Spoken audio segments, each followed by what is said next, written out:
प्रभात प्यारे बच्चों, सुप्रभात सभी को।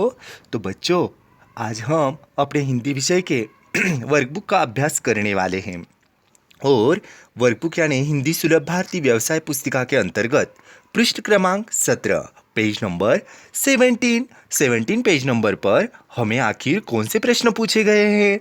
तो चलो चलते हैं अपने पाठ क्रमांक 3 की ओर। पाठ क्रमांक 3 का शीर्षक तो आपको पता है ना। जी हाँ बच्चों, नाखून क्यों बढ़ते हैं। पाठ क्रमांक 3 था हजारी प्रसाद द्विवेदी द्वारा रचित नाखून क्यों बढ़ते हैं। इसमें पहला प्रश्न पूछा है, जंगल में देखो, मनुष्य को नाखून की जरूरत तब थी जंगल में अपनी रक्षा के लिए, अस्त्रों के रूप में उपयोग के लिए।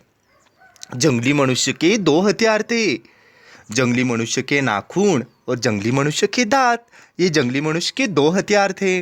अगला प्रश्न, परिच्छेद में उल्लेखित दो वस्तुएं जिनसे आदि मानव हथियार बनाता था। हड्डियों से और धातुओं से आदि मानव हथियार बनाता था।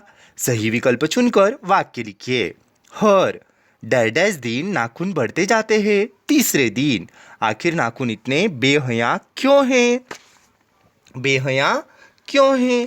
अगले पेज पर देखिएगा बच्चों, हमें क्या पूछा है। Page number 18, page number 18। देखो, निम्नलिखित शब्दों के पर्यायवाची शब्द, पशुता यानी जानवरपन, हड्डियों यानी अस्थियों, वर्ष यानी साल, वर्ष यानी बरस, जरूरत, जरूरत यानी आवश्यक। प्रश्न दूसरा, निम्नलिखित शब्दों के वचन पहचान कर लिखिए। प्रतीक एक वचन, अस्त्र एक वचन, बच्चों बहुवचन, वस्तुओं बहुवचन। अब स्वमत अभिव्यक्ति हैं। स्वमत यानी अपने मन के विचार।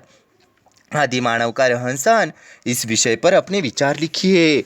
यानी पुराने ज़माने में आदि मानव कहाँ रहता था, क्या कहता था, कैसा व्यवहार करता था, किस धातु का इस्तेमाल करता था, इसका वर्णन आपको आपके मन से करना है। चलो तो अगले पेज पर क्या दिया है। आगे हमें दिया है, प्रवाह तालिका पूर्ण करो। मनुष्य में पशुत्व से भिन्नता दर्शाने वाली बातें। देखो, मनुष्य और पशु में भिन्नता होती है ना। बिल्कुल। तो मनुष्य में संयम होता है, श्रद्धा होती है, तप होता है, त्याग होता है, संवेदना होती है। यह सब बातें मनुष्य में होती हैं। आकृति पूर्ण कीजिए। मनुष्य ऐसा है, मनुष्य में संयम है, दूसरे के सुख दुख के प्रति संवेदना है, मनुष्य में श्रद्धा है, मनुष्य में तप है और त्याग है। मनुष्य झगड़े टंटे को अपना आदर्श नहीं मानता है। आगे प्रश्न दिया है, आकलन। नाखून देखो, निम्नलिखित कथनों को क्रमानुसार फिर से लिखिए। पहला क्रम आएगा, मनुष्य किशोर बढ़ रहा है। दूसरा, यह हमारे पशुता के अवशेष है। तीसरा, ये अस्त्र शस्त्र क्यों बढ़ रहे हैं। चौथा, मनुष्य पशु से किस बात से भिन्न है। अब हमें पूछा है विलोम शब्द।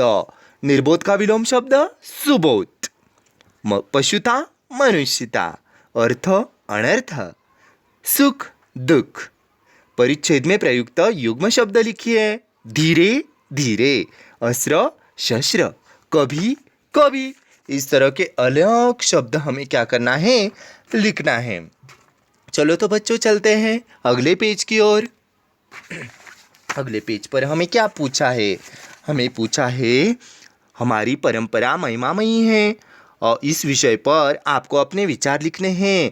यानी मनुष्य की संस्कृति, मनुष्य के संस्कार, मनुष्यता का वर्णन, पशु और मानवता की भिन्नता यहाँ पर आपको दर्शानी है। और आपके खुद के विचार भी आपको लिखने हैं। लिखोगे ना सभी। उम्मीद करता हूँ आप सभी छात्र और छात्राएं अपने मन के विचार लिखोगे। आगे हमें दिया है, उत्तर लिखिए। उत्तर लिखिए में हमें क्या पूछा है। मनुष्य की चरितार्थ इन दो बातों में है, मैत्री और त्याग। मनुष्य की चरितार्थता मैत्री और त्याग में होती है। मनुष्य का स्वधर्म अपने आप पर संयम रखना, दूसरों के मनोभाव का आदर करना। नाखून बढ़ना और उसे नहीं बढ़ने देना इसकी निशानी है। नाखून बढ़ाना जंगलीपन, पाशवी वृत्ति, पशुता की निशानी। नाखून नहीं बढ़ने देना मनुष्यता, त्याग, तप और संयम की निशानी है। आगे हमें पूछा है, वाक्य पूर्ण कीजिए। क्या पूछा है, वाक्य पूर्ण कीजिए। अब मनुष्य में जो घृणा है, जो अनायास अनायास बिना सिखाए आ जाती है, वह पशुत्वता का द्योतक है। नाखून बढ़ते हैं तो बढ़े, मनुष्य उन्हें बढ़ने नहीं देगा। निम्नलिखित शब्दों के अर्थ लिखिए। मैत्री यानी क्या? मैत्री यानी दोस्ती। लुप्त यानी क्या? नष्ट। द्योतक यानी प्रतीक। चरितार्थता यानी दिनचर्या। अब प्रश्न दूसरा पूछा है, परिच्छेद में प्रयुक्त उपसर्ग युक्त शब्द ढूंढकर मूल शब्द और उपसर्ग अलग कर कर लिखिए। प्रवृत्ति, प्र अधिक वृत्ति, प्रवृत्ति। उपसर्ग प्र, बेहया, बे अधिक हया, बेहया। उपसर्ग बे। सद्गुणों और दुर्गुणों में अंतर लिखिए। सद्गुण कौन से हैं? आपको आपके विचार लिखने हैं। दुर्गुणों के बारे में लिखना है, हमें कैसा व्यवहार करना है, विस्तार से आपको यहाँ पर वर्णन करना है। सद्गुण और दुर्गुणों के भिन्न भिन्न भेद। अब नाखूनों का बढ़ाना और नाखूनों को काटना। नाखूनों को बढ़ाना जंगलीपन का प्रतीक, पांचवी वृत्ति का प्रतीक, घृणा का प्रतीक, पशुता का प्रतीक। नाखूनों को काटना मनुष्यता का प्रतीक, त्याग का प्रतीक, संयम का प्रतीक और तप का प्रतीक। निम्नलिखित शब्दों के लिंग पहचान कर लिखिए। आत्मा स्त्रीलिंग, व्यक्ति पुल्लिंग, बादल पुल्लिंग, तार पुल्लिंग, नोट पुल्लिंग, नाखून पुल्लिंग, पुस्तक स्त्रीलिंग, तकिया पुल्लिंग, दही पुल्लिंग। अब अर्थ के आधार पर वाक्यों के प्रकार ढूंढकर लिखिए। विधानवाचक वाक्य, राम विद्यालय गया है। आज्ञावाचक, आप बाहर जाओ। निषेधवाचक वाक्य, आप नहीं आ सकते। प्रश्नवाचक, क्या आप विद्यालय में हैं?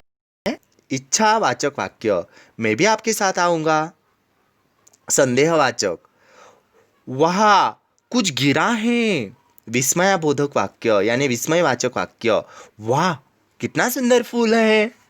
यानी ये हो गए भिन्न भिन्न वाक्यों के भेद।